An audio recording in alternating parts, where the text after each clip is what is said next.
I don't know how much this is gonna help, a little bit all. When you do that first kick, don't look at the floor. Because I think one of the things you're doing is as you're looking to the floor, when you start that first jump, still leaning backwards. you can almost think about it like this. I know it's going to be hard for the kick. Because you're trying to look at that foot, but don't worry about the foot. What I want you to do is get about an eye level in here. I don't want your gaze to ever drop below where the red and white set. Okay. I mean, it's going to be hard. You want to see where your feet are. There's a, I remember what the Kung Fu saying was. There's a Kung Fu master that says, your enemy is not the floor, so don't look at the floor. it's when you do your kick.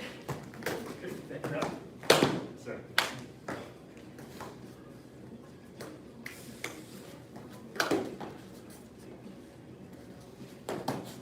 If you still need to do a couple hops in That's a good tip. I actually just ran ran it that way and it was a lot easier. Oh, yeah. Because I wasn't really thinking about that. No. But like I intentionally was like looking up. You're either looking up And or like looking down. it was just smoother. Yeah. If you keep it like within a. Yeah. Which makes sense too because if you're actually coming around to kick somebody, Yeah. you better be looking at them. You gotta look out. You know, to hit them. Yeah. So We're not there yet, but one of the things I would love to do if I'm ever with a partner and we're doing pad work, if we do if I've got the pad in position and you have to do a back reverse anything, I will move that pad to someplace else. make you work for it. Make you work for it. Well, that's more realistic. It is, and 90% of the time happens if it's kids, they miss the pad. No, they're anticipating. They're anticipating yeah. what it's gonna be. Yeah. I don't know if you watched much of the Super Bowl, but No. the Kansas City, like their quarterback is good. Yeah. Super good. One of them, like, he literally threw the ball in, dude. Yeah. 30, 40 yards. Ooh, hits the guy in the face. And would have been a touchdown. But it dropped.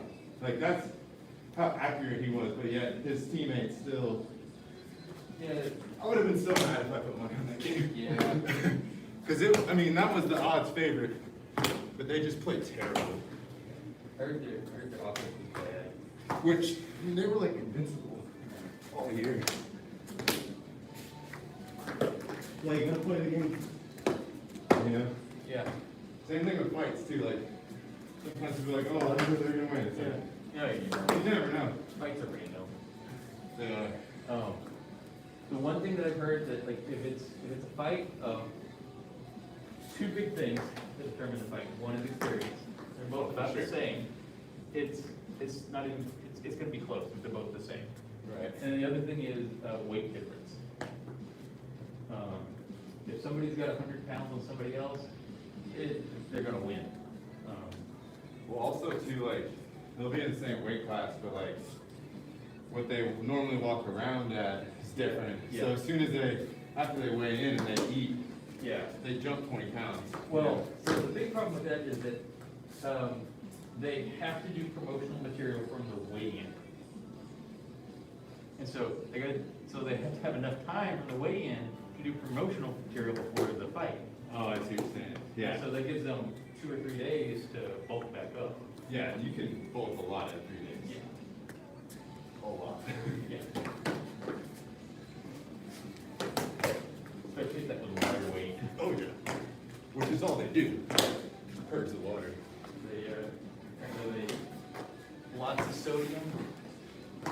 All their training, so they're training at a heavier weight, and then they're like a sodium flush, lots of water, and then they dehydrate. Yeah, they make you take like, first of all, they make you in those sweatsuit things, you know, Yeah. make you sweat a bunch. And they'll do like southern legs or like Yeah. like stuff like that, you know, so you're like drenched. There's no way then you go into a bath with a lot of salt. Yeah. Sucks all that even more. Yes, that doesn't even happen. And they're like puking at that point Oh, because yeah. they're like in shock. Yeah, your body can't do that. And then they'll still have to lose a little bit more. And then they're, yeah. Yeah. It's pretty scary. It's been here like the Minute Fitness magazine, so these guys are real. Oh yeah. And I've heard that nobody looks like that. I mean, I've known some people that are close, but it's like they talk about like it's horrible. The diet that they're on, it's just like Well, it's brown rice and boiled chicken. like I've seen a lot of guys at Gold, and they'll go through their cycles. Yeah, you go through cycles. So you'll see a guy like that, and you'll see him 2 weeks later. He's totally different. Yeah. Like totally Well, they're different. going through the bulk and cut phases.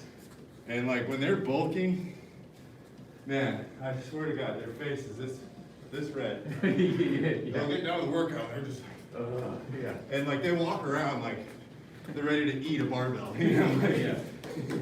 But I've heard that when they take those photos, they've got like a 1 hour window to get that photo before the models pass out. That's crazy, but it's true. It's true, because what they'll do is they completely dehydrate. And then one of the things that they'll do is like, right before the photo, they'll do like, they'll put a bunch of sugar in them. Right. To pop the veins. Yeah, you need carbs to be Yeah, full. yeah. And so they'll do something like push-ups or the barbells, or they'll do something Get a pulse. to get a pump. Yep. Carb load heavy so that everything is popping out, and then they take the photos in, and then they have to make sure that that's done. Actually eat a proper meal, get some water in them. Have you seen Bigger, Stronger, Faster? No, I've not. It's on Netflix, or it used to be. Yeah. It's all about that, like the behind the scenes. It's pretty cool. Okay. Feel good at this? Feel good at that? Feel Go good. on, next few moves. Don't matter. All right. Here. Bam. Done that first kick. Second kick. Bam. Next two are going to be pretty easy. It's what we refer to as the hacky sacks. And you're just going to hit the bottom of one foot and hit the bottom of the other foot. Yeah. Whew. So we're going to go for another 5 minutes. Guess what we're going to do for the next 5 minutes? You're just going to do this.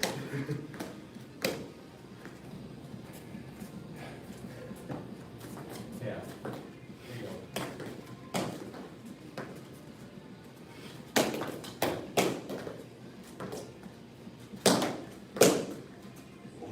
Yeah. Ah, that was a good one. Once you get the lines I can- going in your hands. Yeah, I can Jeez. feel those lines throbbing. So what's the application for that? The application here, good question. Grab your hair as hard as I can. Bam. Ah. Application training. So, first two applications. So, your hand is somebody's head. Kick somebody in the head. Kick somebody in the head. Kick somebody in the head. Kick somebody in the head. Next move is going to be kicking somebody in the head. And then hopefully you can grab it, pull it down. We were kidding, the first class said this would be a lot of head kicks. Be a lot of head. Did you see the flying knee from Saturday in UFC? No, did somebody do a flying knee? Oh man, Oh. it was disgusting. That was clean. He just caught him out of nowhere and just, Yeah. and like the dude just like slow motion, and then like when he dropped, like he was just like it was scary. Yeah, it's a serious move. And when we do it, It was weird. I've had a lot of students go, why are we doing this? It seems silly. It's brutal. Why are we doing that? Yeah, the guy did not expect it, You know? and he was done. And it's weird because there's no fans. Yeah. So normally everybody would be like, whoa, you know, it was just like silent. Whoa. It was weird. It's It was super weird. it'd be surprising how easy it is to grab somebody's face and pull them forward. So when you're pulling them forward and doing that knee at the same time, yeah. Jeez.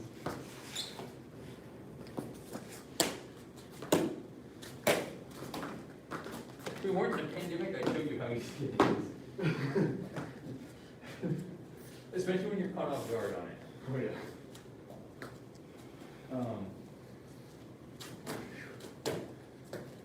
When the pandemic's over, as your master's path, you can come to Friday class at 6:30 to 7:30, there's it's a Tai Chi spar. And it's called push hands. Have you heard of this? That's like, I showed him a little bit. Yeah, it's, as a Kung Fu student, your first year is gonna be very visible. Show people, old people. After about a year of doing it, it's gonna get a lot more mental. It's like, you're gonna get to the point, like, yeah, I can push all these, like, for little Tai Chi people down. It's like, how can I do this without using my strength? Yeah, that's when it gets hard. Yeah, he's seeing a little bit like, oh, yeah. just trying to use like muscle strength versus like technique. Yes, technique. Because what's gonna happen is you have a lot of these Tai Chi people that are like super strong, and they're gonna push down, especially, well, not you, but, like, I'd be going up against like these 250-pound Tai Chi people, trying to use their muscle, and it's like, well, now I can't use my, I can use my Tai, I can use my Kung Fu, but, I'm not learning anything. Right. I'm not getting any better. Because I can just drop, get underneath them, because I got my low stances, and then all I gotta do is lift them up. But where's the challenge in that? I'm doing that every single time. Yeah, it's like, it's kind of like beating up a kid. It's like, Yeah. you can just throw them, but. Yeah. I was gonna say, it's like, you come to a fight and you've got a knife, and it's like, well, where's the challenge? Or you got a gun?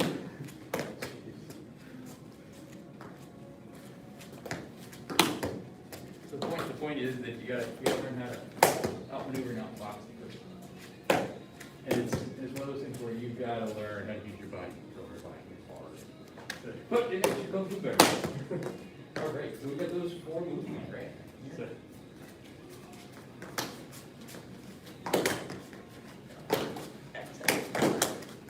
Good. Whew. Want to learn one more move? yes, sir. Okay. Basically, very similar to the moves we've already learned. As we've done our hacky sack, boom, boom. That left knee, sorry, the right knee. Right knee's gonna come up, over, kick. It's gonna go behind you, like that. Yeah. Gonna come up and over, kick. Yeah. Yeah. Okay. So now, doop, doop. Then jump. Sorry. Okay. Swing hard. Remember, measure your mouth from our close stance. So, Now fists. so, If you want to imagine what you're doing, pretend you've got somebody's ears. You're putting their head right here.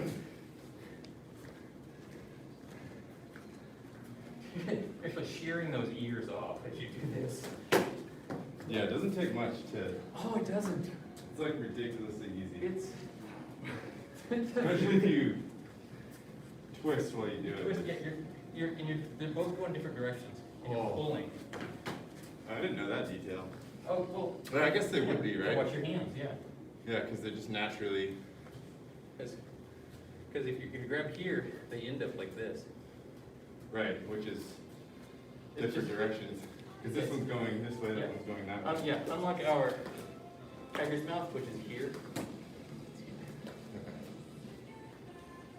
There. Kick, bait. Ooh, man. Imagine grabbing somebody's ear and pulling their head down that fast. Well, especially that's a strong, Yeah. like when you pull to the hip like You're pulling that. it to the hip. So a lot of these, Mr. Milburn, a lot of these moves, I talk about like, oh, it's like if you ever stubbed your toe while you're walking. It's like, oh my goodness, people break their toes doing this. And it's Yeah. like, you weren't kicking, you weren't hitting hard. The only thing you were thinking about was putting your foot in front of you. And so a lot of these moves, the only thing you're not thinking about, oh, am I gonna break this person's neck? The only thing you're thinking about is like, I need to put my hands here. So a lot of these moves, like the faster you get it there, the more force is gonna wind up happening. And the muscles that get engaged are different. Yeah. Because there's a case of like, whenever it's like, you're trying to do something, it's like, depending upon what you're trying to do, your brain somehow activates everything different. All right. Whew. Okay. Here's what we're gonna do now. We're gonna switch gears.